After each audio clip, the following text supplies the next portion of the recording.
Hello, everyone. Bonjour tout le monde. I am pleased to be joining you from North Vancouver, which, as you know, is located on the traditional, ancestral, and unceded territories of the Musqueam, the Squamish, and the Tsleil-Waututh First Nations. As we continue to address the impacts of COVID-19, our focus throughout the pandemic has clearly been to safeguard the health of Canadians while laying the groundwork to build a healthier environment and a healthier economy. Because we will come out the other side of this, and our environmental challenges and opportunities remain. C'est dans cet esprit qu'en décembre dernier, le Premier ministre et moi-même avons introduit le plan climatique renforcé du Canada, intitulé Un environnement sain et une économie saine. Notre santé en tant que pays et notre santé en tant qu'être humain repose sur un environnement sain et une économie saine. It is within that framework and building on that work that today I tabled in the House of Commons Bill C-28, the Strengthening Environmental Protection for a Healthier Canada Act. The Canadian Environmental Protection Act is Canada's cornerstone environmental law, and it has not been updated since the last century. Over the years, CEPA has been used to reduce harmful air pollution from industry and vehicles, ban asbestos, and keep harmful plastic microbeads out of our water. And it is through CEPA that we will be addressing harmful single-use plastics. Mais la loi n'a pas été modernisée en 21 ans d'existence. Bien des choses ont changé depuis 1999. Les produits chimiques sont de plus en plus présents dans notre vie courante et dans l'économie. De plus, la science offre de nouvelles connaissances sur les risques et les avantages de ces substances. And just as science should compel and guide action on climate change and COVID-19, so too should science guide us in the handling of toxics and other pollutions. In order to keep Canadians safe, Canada needs an environmental protection law that confronts 21st century issues with 21st century science. Voilà pourquoi nous nous sommes engagés à renforcer cette loi durant la campagne électorale de 2019. Il est maintenant temps de moderniser la loi. Today's proposed amendments represent the first major reform to CEPA in over 20 years. This was a campaign commitment that we are delivering on today. The proposed amendments to CEPA recognize for the first time that every individual in Canada has a right to a healthy environment. Le droit à un environnement sain sera enchâssé dans une loi nationale. This is not symbolism. The legal right to a healthy environment will lead to stronger protections in tandem with the evolving science, especially for groups of people vulnerable to high levels of pollution who live downwind or downstream. This includes Canadians who may be at greater risk of exposure or more susceptible to the effects of chemicals, such as pregnant women, children, the elderly, as well as Indigenous and non-Indigenous communities close to major sources of pollution. What we are building here is a framework for CEPA that can and will be adapted, including by following the developing science on things like cumulative and combined toxicology effects. Nous appelons cela un cadre, car nous allons tenir des consultations sur une approche. Nous verrons si elle est efficace et nous nous efforcerons de l'améliorer continuellement en fonction de l'expérience acquise. Changes to the Chemicals Management Plan are comprehensive. There will be stronger system to identify the substances that pose the highest risk and require them to be phased out and replaced with safer alternatives where feasible. Ceux qui continuent d'utiliser et de libérer les produits chimiques présentant les plus hauts risques devront prouver que ces activités n'ont pas d'effet nocif ou qu'il n'y a pas de solution de rechange possible. De plus, cette loi modernisée s'appuiera sur notre compréhension grandissante des effets cumulatifs des produits chimiques auxquels nous sommes exposés lors de l'évaluation de leur dangerosité potentielle. The new act will promote a shift to safer chemicals, for example, by informing companies about chemicals that do not pose problems currently, but that could in future if uses increase or change, and through mandatory labeling. We will also use existing authorities to provide more information to customers about products containing toxic substances. Je tiens à prendre un bref moment pour remercier le Comité permanent de l'environnement et du développement durable, la ministre Schultz, secrétaire parlementaire Will Amos, qui était membre du comité, et aussi Peter Shipke, en sa qualité de mon secrétaire parlementaire, pour leur important travail dans ce dossier. Cette réalisation n'aurait pas été possible sans votre engagement et votre dévouement. La loi canadienne sur la protection de l'environnement offre un cadre pour régir l'action fédérale sur un certain nombre de fronts, notamment le gaz à effet de serre, le plastique, les normes d'efficacité des véhicules, les émissions industrielles et d'autres polluants, pour non nommer que quelques-uns. Nous envisagerons une période de crise économique majeure après la crise de la COVID-19 et cette loi modernisée complétera et aidera à guider cette croissance renouvelée pour les biens des Canadiens. Renewing Canada's cornerstone environmental law will safeguard Canadians' health and environment, provide additional clarity and certainty for industry, and deliver a legacy for future generations of which we can all be proud. And now I would like to ask Will Amos, the MP for Pontiac and Parliamentary Secretary to the Minister of Innovation, Science and Economic Development, and a former member of the Environment Committee, and I should say a former litigator of using CEPA as a tool, and so somebody who knows a lot about what is involved in this legislation. I'd like him to say a few words now.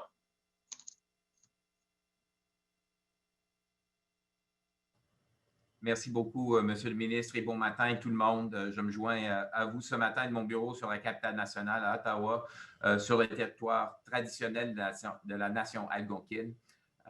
J'honore et nous honorons et reconnaissons les peuples autochtones qui ont pagaillé sur ces eaux et dont les mocassins ont parcouru ces terres. Nous savons tous que les Canadiens ont besoin d'une loi plus forte sur la protection de l'environnement qui affronte les risques du 21e siècle avec la science du 21e siècle. Notre gouvernement croit fermement que chaque Canadien devrait pouvoir vivre sa vie à l'abri des effets nocifs des produits chimiques et des polluants. C'est pourquoi ce matin, je suis tellement fier que le ministre Wilkinson a déposé le projet de loi C-28. Before entering politics in 2015, I worked for many years as an environmental lawyer, litigating cases and advocating for stronger ecological protections across Canada. And since 2008, I've been calling for the entrenchment in federal law of every Canadian's right to a healthy environment. So it should come as no surprise that I supported our government's 2019 election commitment to strengthen the Canadian Environmental Protection Act, which is the cornerstone of federal environmental law. Pour la première fois dans une loi fédérale au Canada, la loi canadienne sur la protection de l'environnement, ou LCPE, reconnaîtra que chaque personne au Canada a droit à un environnement sain. C'est un droit qui existe déjà dans plusieurs endroits au monde, dont au Québec, à travers la Charte des droits et libertés de la personne. Un droit à un environnement sain au niveau fédéral mènerait à une plus grande protection, en particulier pour les personnes vulnérables, comme les femmes enceintes, les enfants, les personnes âgées, ainsi que les communautés autochtones et non autochtones proches des principales sources de la pollution. Comme le ministre Wilkinson l'a mentionné, cette mesure cruciale s'ajoute à plusieurs autres visant à mieux protéger les Canadiens contre les produits chimiques, comme l'engagement à poursuivre l'étiquetage obligatoire pour fournir aux Canadiens de meilleures informations sur les produits qu'ils achètent ou encore l'amélioration du plan de gestion des produits chimiques qui établira des règles plus strictes pour les produits chimiques qui ont une longue durée de vie et qui sont nocifs. Et l'annonce d'aujourd'hui prend une importance particulière en sachant que la pandémie actuelle a su nous rappeler l'importance de notre santé collective. Le projet de loi C-28 visant à renforcer la LCPE sert donc à s'assurer que nos enfants, nos familles et nos communautés demeurent sains et soient protégés pour des générations à venir. So this is a very, very big day for the development and the strengthening of federal environmental law, and I congratulate you, Minister Wilkinson, on tabling Bill C-28. Merci beaucoup. Thank you very much.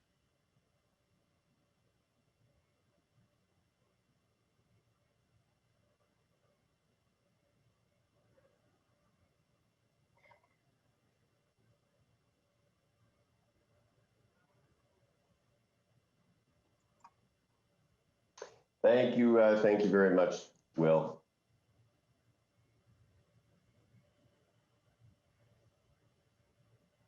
Thank you very much, Will, and certainly thank you everybody for joining us today. I think this concludes the formal portion of the session, and Moira, I think you are going to take it from here.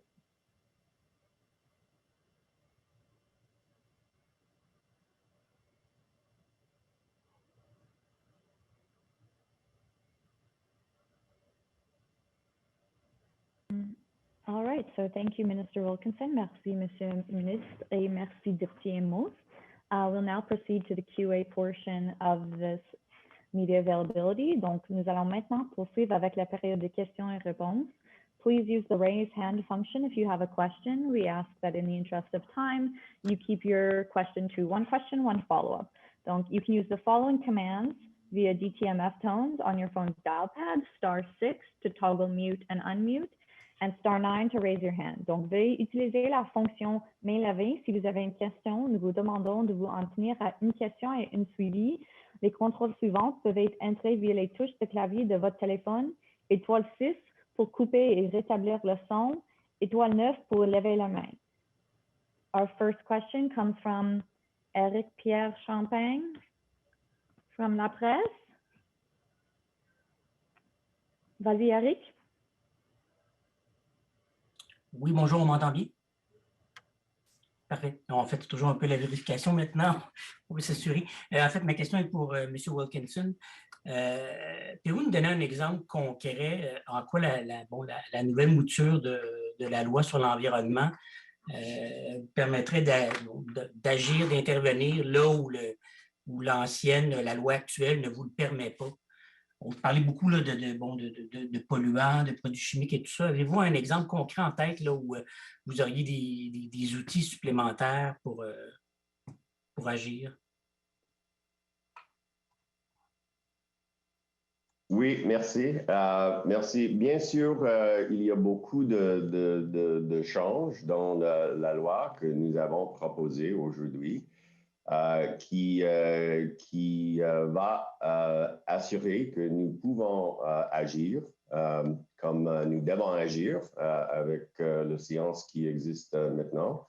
Mais il y a les choses comme le plan pour les aménagements de chimiques qui peut assurer que nous devons considérer beaucoup plus des effets de chimiques dans l'environnement, comme, et je suis désolé, peut-être M. Amos peut m'aider, mais sur la carcinogenity, the neurotoxicology, the vulnerable populations, les choses que nous devons maintenant sur la loi ne doivent pas considérer, mais à l'avenir, nous devons considérer et nous devons agir pour assurer la santé des Canadiens et la protection de l'environnement.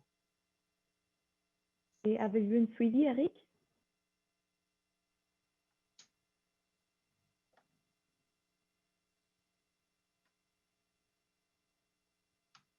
Oui, excusez-moi, j'ai réactivé. Ce que je comprends, c'est qu'on a de nouvelles données scientifiques là, sur les effets de produits chimiques, polluants et tout ça. Mais justement, là, dans la loi actuelle, ce que vous dites, c'est que la loi actuelle ne vous permettait pas d'agir en fonction de ces nouvelles informations-là qui démontrent que dans certains cas, des polluants peuvent avoir un impact sur la santé humaine ou des polluants à des concentrations diverses. Ces nouvelles informations-là. Donc, avec ces nouvelles informations-là, vous n'êtes pas capable de faire respecter la loi actuelle? Ça vous prend donc une nouvelle loi, des nouveaux articles? Oui, je crois que je comprends, mais bien sûr, beaucoup des amendements de cette loi considèrent comment on peut avoir plus de science et considérer plus de choses qui, maintenant, nous savons qui est nocif dans l'environnement. Mais nous avons les outils pour agir maintenant dans la loi, mais maintenant, nous ne considérons pas toutes les choses que nous devons en 2021. C'est différent que 1999.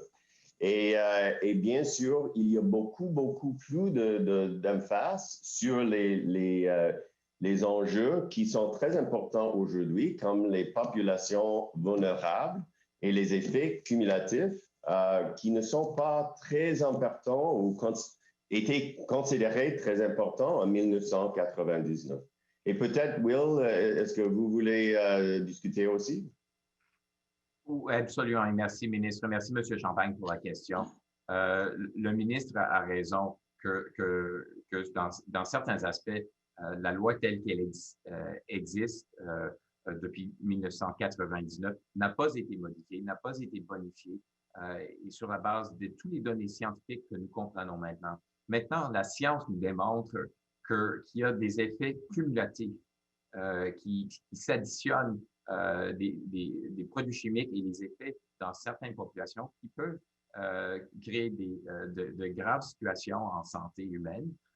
Alors, le projet de loi propose d'imposer une obligation sur le gouvernement fédéral, non seulement le nôtre, mais tout gouvernement futur, d'évaluer de façon régulière la science, les effets sur les populations vulnérables et d'assurer que la science et les données sont à la fine pointe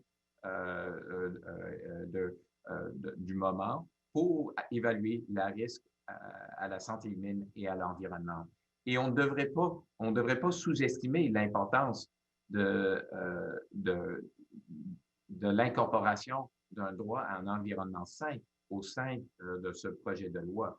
Au Québec, on prend pour acquis ceci parce que grâce à l'article 46,1 de la Charte des droits et libertés du Québec, c'est un droit qui est acquis au Québec, mais dans la loi fédérale, non, ce n'est pas.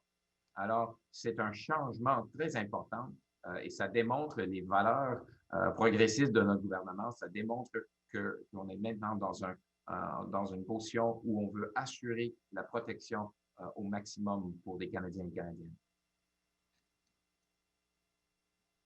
Merci. All right, our next question will come from Stephanie Taylor from Canadian Press. Go ahead, Stephanie. Hi there.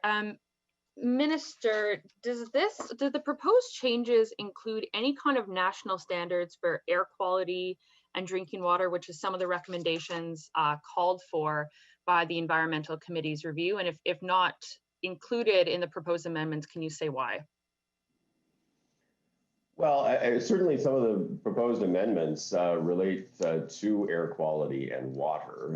As you know, you probably haven't had a chance to go through it, just given how new it is, and I assume you're attending the technical briefing, so that the officials can certainly respond to any of the detailed questions you have. But you know, some of the changes are putting in place a plan of priorities, which is going forward. As you probably know, we went through over the past 20 years, essentially about 4,300 different substances, working through how those get categorized and managed in the context of environmental protection.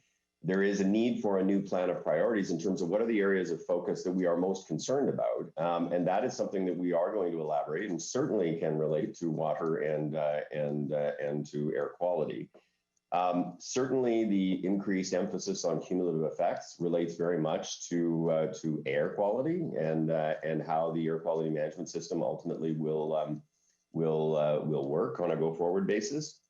The new watch list, which is really substances that are not presently considered harmful or significantly harmful, but for which we are continuing to look, and certainly if the uses change, or if in fact the amount of that substance that's being utilized change, that those are being flagged proactively. Again, that relates to all kinds of pollutants in the environment, whether that's water and air or anything else.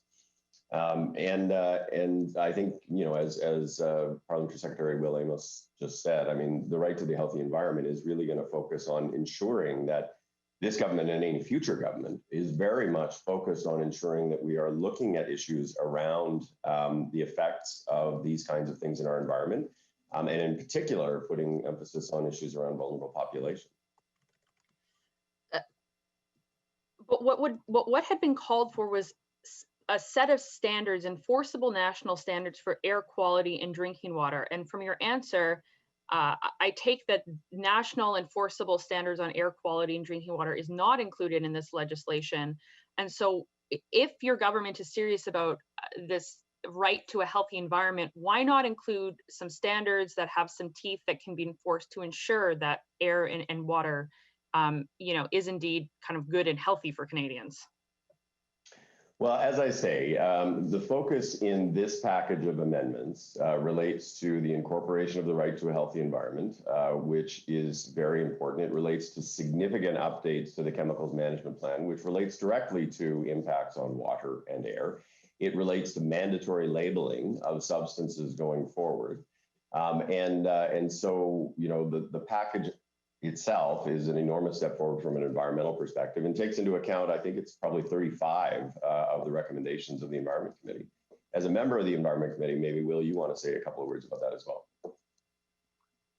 Thanks, Minister. Yes, this is obviously, it's a huge package, and it's the amendment of the Canadian Environmental Protection Act was long overdue, as the Minister said, looking back to 1999. So many changes in the science have come about, making it necessary to catch up.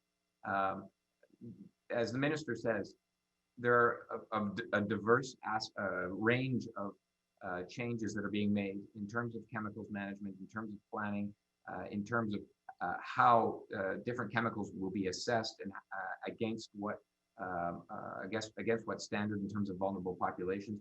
All of these measures are going to go ultimately to air quality, to water quality. So I think it would be I think it'd be inappropriate to focus too much attention on that particular aspect of it, because ultimately all of these measures are going to go to heightened water, air, and land quality for all Canadians.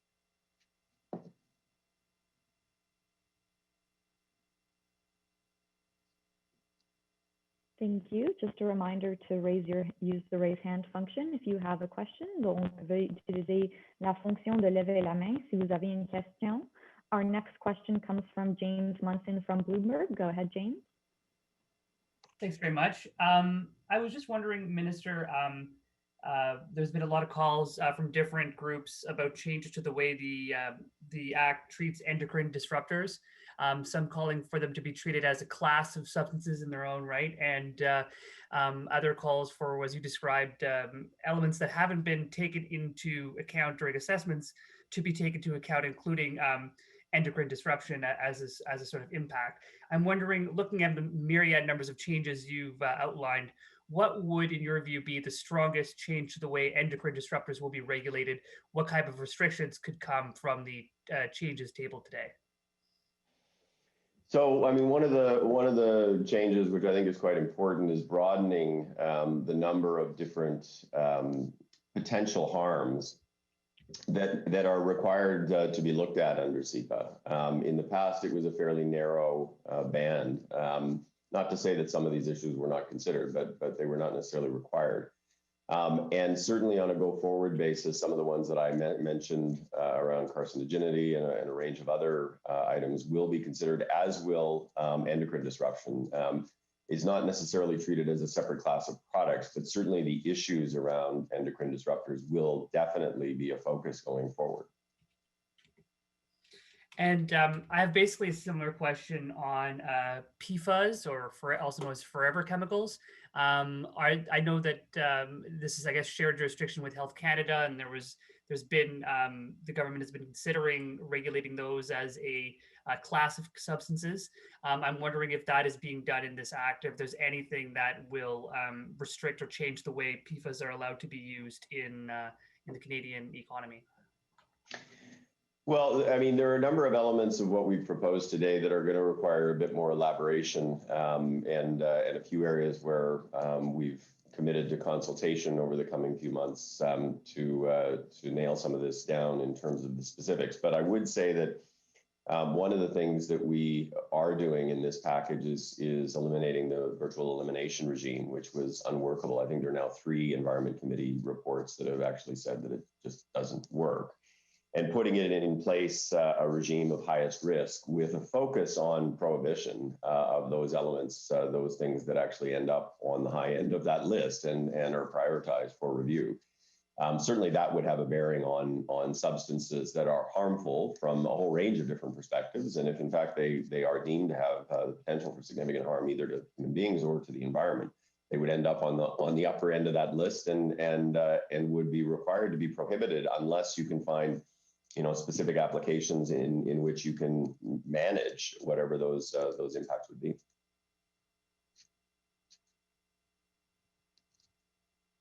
Thank you, everyone. As there are no further questions, this concludes today's media availability. Donc, comme il n'y a plus de questions, ceci conclut le point de presse aujourd'hui. Thank you, Minister Wilkinson, Mr. Amos, and thank you, everyone, for joining us today. Merci, Monsieur le Ministre, Monsieur Amos, et merci à tous pour votre participation. Bonne journée. Merci. Merci.